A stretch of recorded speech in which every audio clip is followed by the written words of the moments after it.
Welcome to Tech Talk Live, a rundown of technical ideas and topics to help improve your knowledge of all things Comrex and general tech in the world of broadcast and content creation. Here's your host, Chris Crump. Hey, good morning, everybody, and welcome to episode number 5 of Tech Talk Live. I'm Chris, and everybody here at Comrex. We're glad that you could be here with us.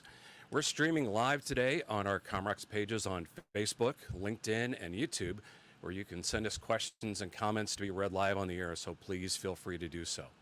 We've been getting a lot of questions from our customers about how to control signals to and from the studio with our products. So today we're going to review some things about contact closures. We're also going to have a chat with our very good friend, Alex Hartman, with something called MQTT, which I'm fascinated by, and I think you will be too. And in our Nerd Alert segment, I'm going to discuss a very common annoyance for many of us headphone wearers and offer a very cool solution. But hey, to start things off, why don't we ask a techie? Welcome to Tech Talk Live, a rundown of except I should probably play this one first. Okay, there we go. Yeah. All day long, Comrex techies are helping our customers solve a variety of issues that come up out in the field, and techies want to make sure that our customers get the most out of their Comrex products. So with the upcoming election, followed closely by the fall sports season, we're getting a lot of calls about ensuring the reliability of live transmissions using our LiveShot IP video codec. Techie Paul Santolo is here to give us some tips about how we can make that happen. Good morning, Paul. How are you doing today? Good morning. Good to see you, Chris. Better to see you. How are things up there in Massachusetts? It doesn't look too depressing and gray today. It looks really kind of nice. No, we're a little bit off the norm. Yeah, it's been kind of sunny lately, and we've been seeing the weather warm up a little bit. So yeah, things are looking up for the summertime. Really cool. So one of the things that I know that you get a lot of questions about, I have been recently as well. We've got two big things coming up, like I mentioned. We have the elections coming up, first of all, and the Democratic National Convention in Chicago and the Republican National Convention in Milwaukee. We have a lot of customers that are doing live broadcasts, whether it's on our Access IP audio codecs or our LiveShot video codecs. I was kind of hoping you could kind of fill us in on some things that we should know. First of all, about how to make these things more reliable during a live sports broadcast. Sure. So a good thing to understand is some of the profiles that are embedded into the system by default. So a lot of people will use these profiles that set the quality and sort of the timing for your transmission by an automatic capacity.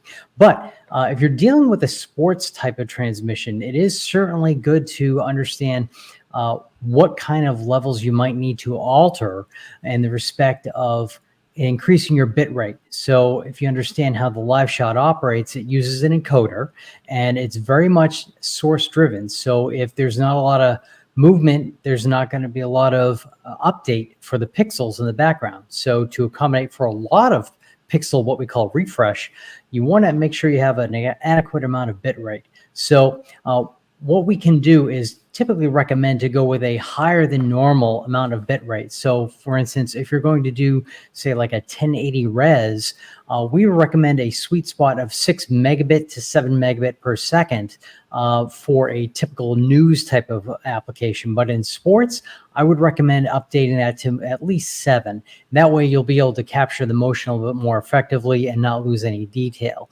especially when things are moving very fast, when you're doing camera cuts, panning, that sort of thing.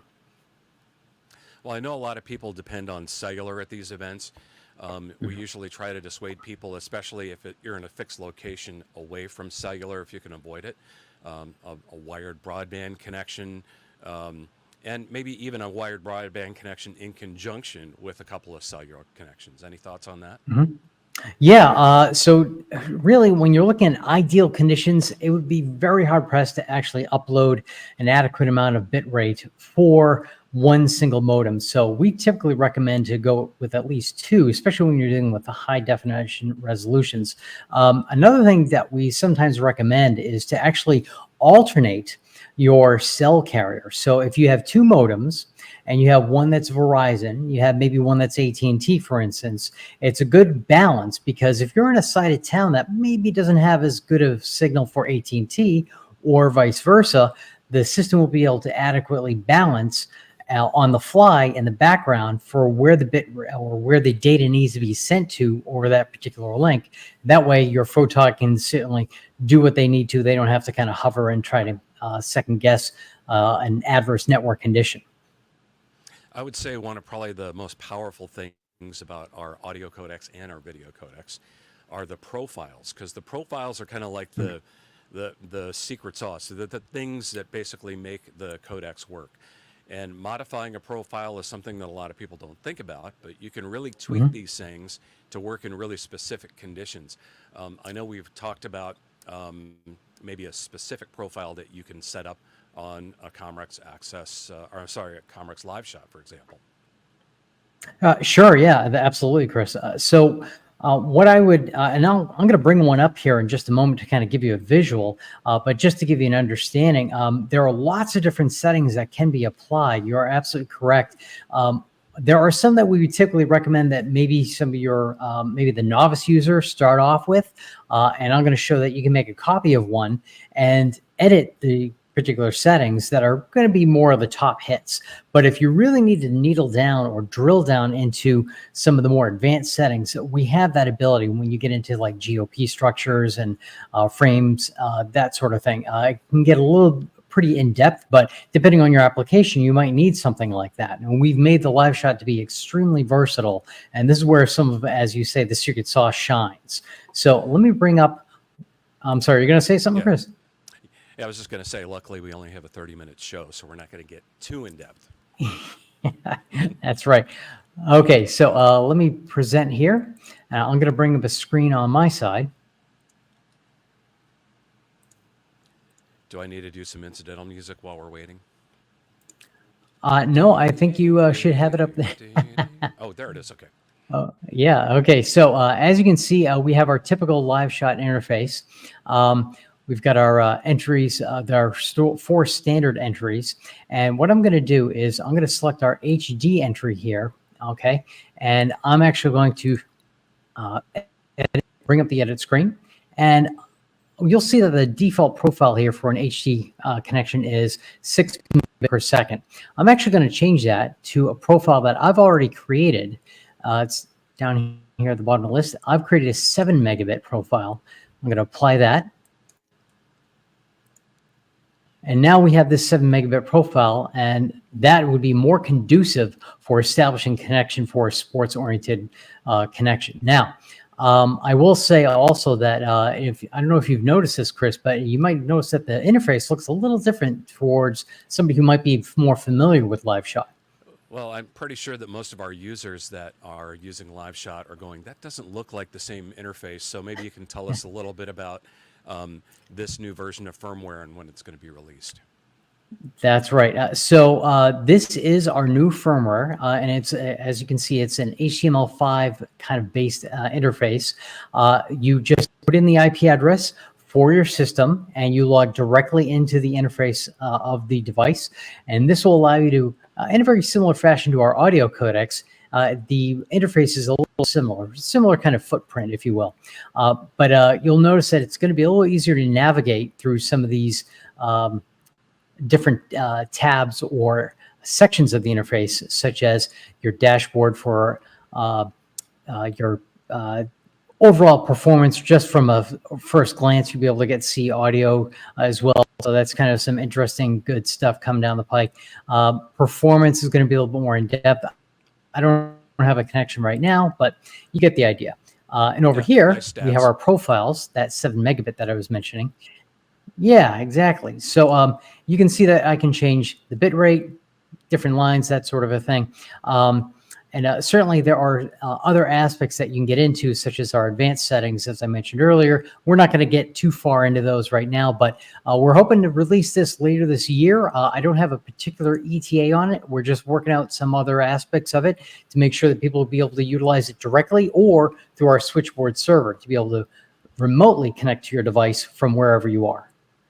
Well, the new interface looks great, and it's for those of you who are also Access NX Portable users or Access NX Rack or multi-rack users, it does look familiar, and it's using that HTML5 interface. I'll also say that we do a lot of exhaustive testing to make sure that there's compatibility between firmware versions before we release a firmware. So we'll definitely make a lot of noise once this is available, and I'm sure all of our LiveShot users are going to look forward to it. Hey, Paul, Absolutely, I appreciate you Chris. giving us some tips today on using LiveShot for sports coverage and also for conventions. Of course, if anybody has any questions, you can get a hold of Techies at the email address techies@comrex.com. You can also call our toll-free number, 800-237-1776 in the North America, or 978, what is it, Paul? 237-1776. Does that sound right? And that is correct. That is absolutely correct. Yes. All of our techies are always happy to talk to you. And Paul, we are very happy to talk to you today. And thanks for joining us on Tech Talk Live.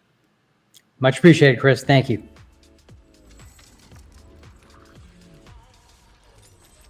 So we like to do a little feature focus, and one of the most common questions that we get from Comrex users these days is about signaling and remote control using our products.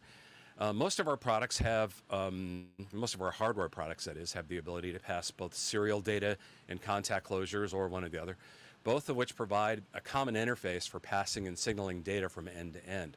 To give you an example, we just talked about our LiveShot IP video codec.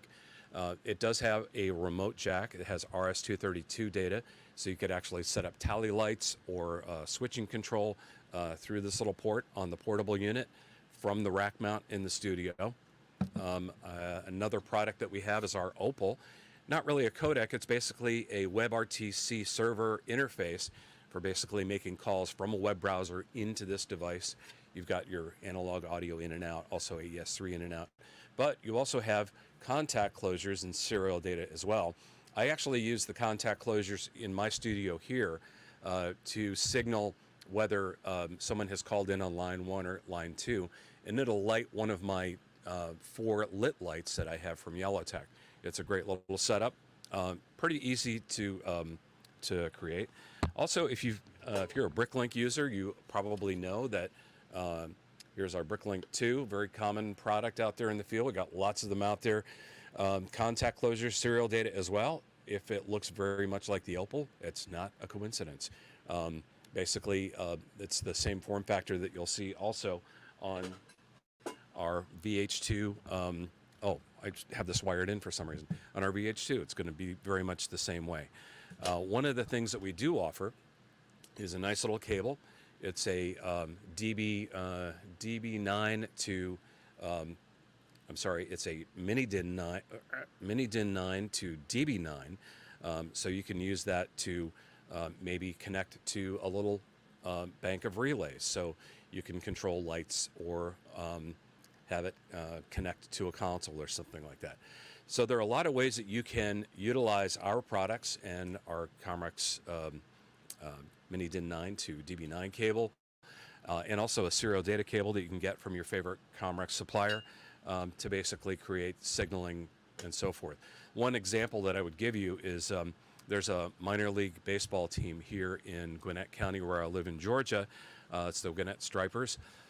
And they have an FM broadcast that they do of the games, and it's a unattended station. So when the announcer goes out to do the game, wherever he's at in the United States, he will take his Access Portable out there, and he has a little button box that he connects into his Access Portable that will send contact closures to the Access rack mount back in the studio and actually switch the live FM feed over to the game feed. So he can do the game, do all of his actualities and all of his billboards and all of his music, and do the entire game announcement from his laptop using his Access Portable back to the studio.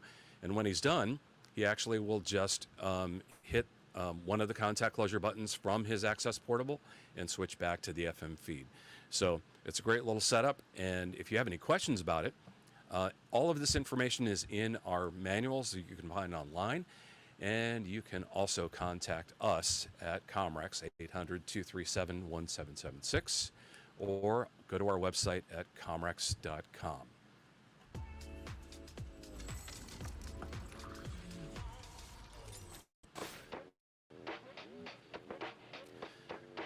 If you've spent any time in trade shows around the world, you've probably bumped into our next guest, who is on the vendor side as well of the broadcast business, as well as on the broadcaster side.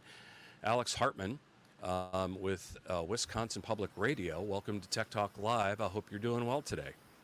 I'm doing good, Chris. How you doing? I'm excited. I'm excited because it's approaching summertime. And It is. And golf. Yeah. Well, I mean, we all know what that really means. I love it. Yeah. It's something that those of us who are frustrated with many things in our lives do just to make ourselves even more frustrated. Here in the Midwest, we've gone from golf to axe throwing. So. Oh, right. And drinking along with it, which is actually a great idea. They're one and the same, I think. It's just one's more expensive than the other. So. I'm kind of curious what the stats are on incidents that occur at an axe throwing bar. There's got to be somebody keeping stats on that, I would hope. I'm sure a university got paid to do something somewhere and is studying it as we speak. Very nice. We'll find out in a couple of years. So, Alex, I appreciate you joining us today. And, kind of one of the things that we were talking about yesterday kind of segues in from contact closures on our products to something you've been working on. I'm really curious about this thing that you introduced me to yesterday called MQTT. Yes. And in my research, I found out that it stands for message queuing transport technology, but if telemetry you ask transport. MQTT, okay, right. Yep. Message queuing, telemetry transport. But according to MQTT.org, it doesn't stand for anything. Kind of like HD radio doesn't stand for anything. Right. Yeah. It's a brand, not an acronym. They kind of created an acronym. It was developed for the oil and gas industry to talk to pipeline wellheads all along, where they do that stuff, getting, tank floats, temperatures, so on and so forth. But here's the exact description I found that was the best way. MQTT stands for Message Queuing Telemetry Transport. It is a lightweight messaging protocol for use in cases where clients need small code footprint, sounds familiar, and are connected to unreliable networks or networks with limited bandwidth resources. Again, sounds pretty familiar, doesn't it? Mm-hmm. So the shoe fits, right? Absolutely. Everybody knows SNMP. I worked in ISP, internet service provider industry in the 90s. We were trying to get rid of SNMP in 1997, to give you any idea of how broadcast just came along and said, hey, in 2009, let's use that. IT had already thrown it away. So, well, one of the biggest reasons is you have to maintain all those MIBs. You have to cram them into the hardware, and you have to constantly update them every time you. From a vendor's perspective, it is a nightmare to maintain. From an end user perspective, it's a nightmare to maintain. So MQTT actually goes the other way, where it is more of a push protocol instead of a pull protocol. The device tells a broker what things it has available to monitor or switch, its status, and if I go offline, here's what I want you to do, or if I come online, here's what I want you to do. So you're just listening for all these messages, and then you can also send, and they call it topics. You can subscribe to a topic and then set certain things, like say a light switch, for instance, or an on-air light relay, or a contact closure. Imagine that, from an automation system, or a satellite receiver. So I've started dabbling in that little world and come up with some adapters that do just that with MQTT. Oh, cool. I noticed that there are some RJ45 connectors on there. There are. They are not Ethernet. There's only one Ethernet on the main brain board here. This guy is actual network. Right. These are actual bus, just good old-fashioned serial bus, specific for machine integrity. Very low speed because, again, it's a lightweight message. It is light switch 1 off. That's literally the text string. So it's very, very small, very, very lightweight. We know that you're a broadcast integration specialist at Wisconsin Public Radio. You're also a partner with a company that we're familiar with called Optimized Media Group, Yep. which is a systems integrator, which is cool. Yep. And you've got experience on the vendor side. And I was excited when you were showing me some of these little widgets and gadgets that you've got in the, what do you call it? The Model 42. domain. It's the Babelfish for those Very nice. fans of Hitchhiker's Guide to the Galaxy. Excellent. So in a perfect world, how could I use this with maybe like a BRIC-Link 3, for example? So again, the BRIC-Link 3, let's use your sports example there. It's a perfect example. And you've got an older analog studio where you need to switch, your switcher, for instance. You got an old broadcast tools or something like that needs a physical input or a GPI to switch. Well, I can use this relay board to interface to it through this brain board, or I can send it an IP message through the internet using a VPN or some other technology, however you get from inside to outside, and trigger the lights, for instance, or the Axia relays that we have, any number of things. Or you could take a satellite closure from that as well and say, here's my local break, but it's coming from my BRIC-Link 3 because I have a remote studio. Very common for that use case nowadays. A lot of guys doing their shows from home. Well, and it's kind of neat that you're coming up with those little widgets and gadgets because not everybody has access to, like a high dollar Right. soldering station or an engineer that knows how to do it. Right. Some of us are. Sorry, I just dropped my little relay board. It's amazing what you can get on Amazon, but there's still some work that has to be done on it. I think what you're doing Believe me, I know. makes it. Here's the single version. Yeah. I think what you're doing makes it even easier for like small mom and pop stations. Very with much a little so. bit of help to plug in and make these things work. Well, my number one time suck is sitting there with a soldering iron and that DB9 connector to go into a DB15 or an RJ45 and coming up with the adapter and then going, crap, I screwed it up, and then starting over because that pin is reversed based on the schematic and so on and so forth. And you're tired usually when you're installing these things because it's the last part of it. And GPIO has always been a little bit of a mystery because there is no standard to it. Everybody kind of gets to write their own. So with the prevalence of more computer-oriented engineers coming into the marketplace versus the guys who know how to use a soldering iron, this is all config file. So you just plug it in, and I'm going to make input 8 do this. It's an output, not an input, and this is going to receive this, and it's going to follow that. It's a config file. And if you get it wrong, erase the config file, start over. You lost 5 minutes versus 5 hours. And to be able to control and manage all of this, I think the amazing thing is that there are a couple of applications you can get online for free, right? Yep. Most of the stuff I deal with, I try to go to the open source route, which is free as in beer, as they lovingly say, where it's open source community. So if you want to write a module, if something doesn't exist for it, you write your own and submit it to the project, and they either put it in mainline or it becomes a singleton, whatever. So these things all talk that open source language. MQTT is a protocol like SNMP.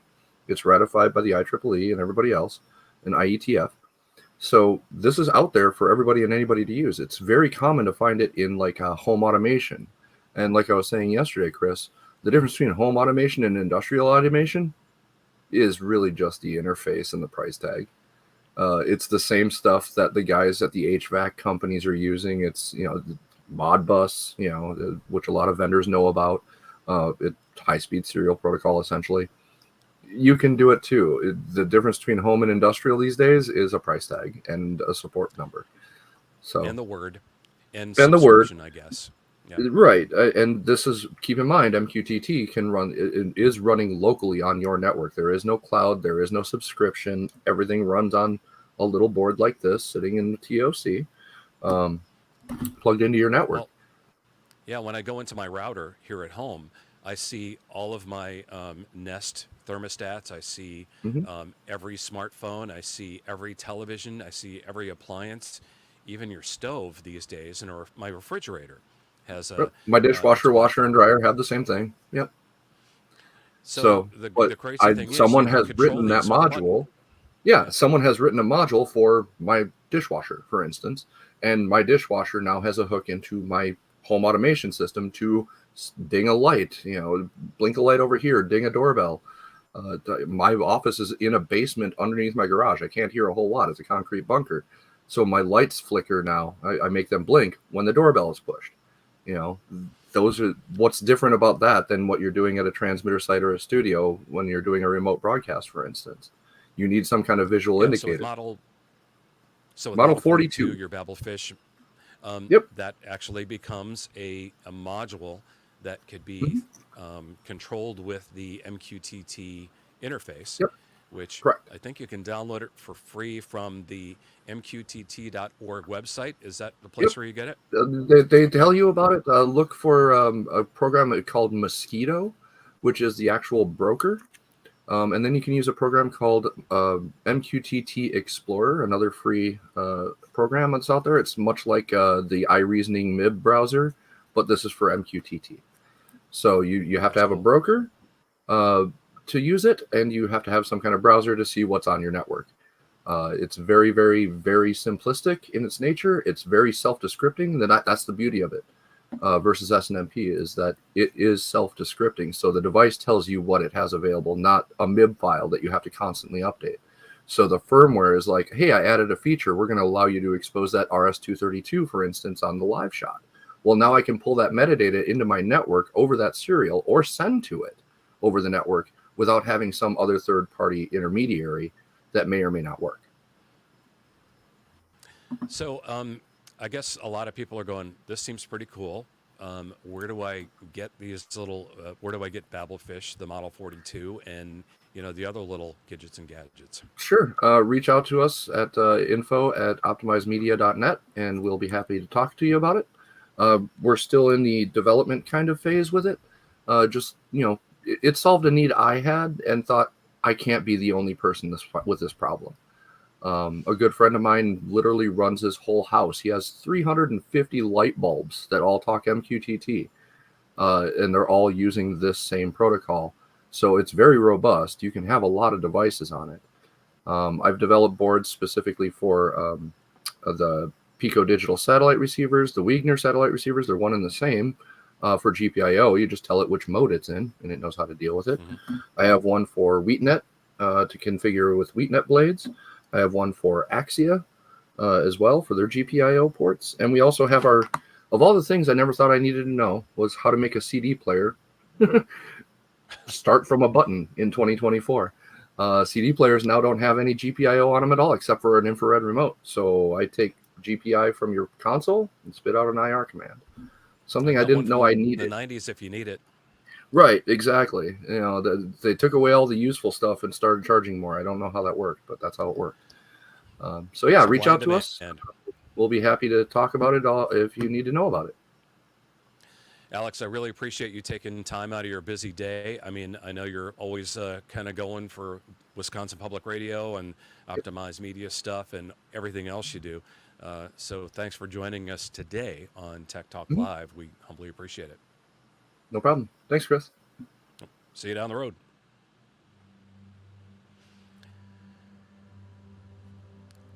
As if that wasn't nerdy enough, I suppose this is less of a nerd alert and kind of more of a public service announcement that is the product of one of my biggest annoyances as a former on-air jock and creative services director, always having to wear headphones. And okay, it's also a bit nerdy, but headphones can be really annoying to wear for long periods of time, especially if you got like the Sony MDR 7506s like I'm wearing now. The earpieces are plastic, and over time, everybody's had this issue where the plastic starts to flake and it sticks to the side of your head, and you get too sweaty, and it's really, really horrible. And you do have to replace these. So you order up another pair, and after maybe a year or even less, and if you have to wear them for 6 hours, they just become impossible. I actually had just purchased a pair, and they sat for about a year. I replaced them, and within 6 hours, they were already flaking. So these aren't cheap, but they're not expensive either. I have found, a little dry in here, I found a place where you can get these really cool lambskin or leather ear pads to replace almost any headphone that you can imagine. I don't know if I'm pronouncing it correctly or not, but it's DikaniAudio.com. Yeah, there it is. So DikaniAudio.com.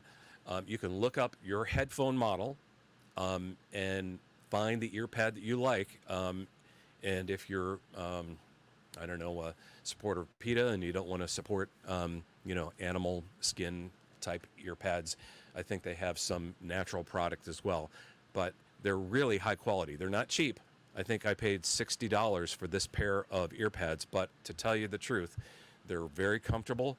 My ears don't sweat. And I don't get that annoying flaking when I take my headphones off. So check out DikaniAudio.com.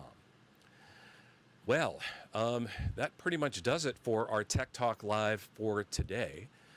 Our next Tech Talk Live is going to be sometime in June. And if we can figure out our complicated vacation calendars, we'll let you know when that's going to be. So be sure to check out our social media platforms for updates on the date, our guests and our topics. We'll make sure that it's something good. I have a buddy that his wife competed in the World Barista competition in Seoul recently. Well, we might talk about coffee next time. That might be cool. If you're in the New York Long Island area on June 7th, you can still register for the Talkers Conference at Hofstra University. It's a really good and informative conference. Commerce will be there. We'll have some of our products. You can go to talkers.com for details, and we'll see you there. So special thanks to Paul from Comrex, from our techies, for taking time to talk to us about LiveShot. Alex from Wisconsin Public Radio and Optimized Media Group. Grace and Julia from Comrex, thank you very much for all of your help with Tech Talk Live in the background. And a big special shout out to my friend Dirk Freeman Jr. from Steelboy for his technical assistance. Most of all, thank you for joining us today on Tech Talk Live, and we will see you next month. Thanks for joining us on Tech Talk Live. If you have a topic you'd like to hear more about or a question for Ask a Techie, send it to ttl@comrex.com. And be sure to visit comrex.com for more information on Comrex products and services.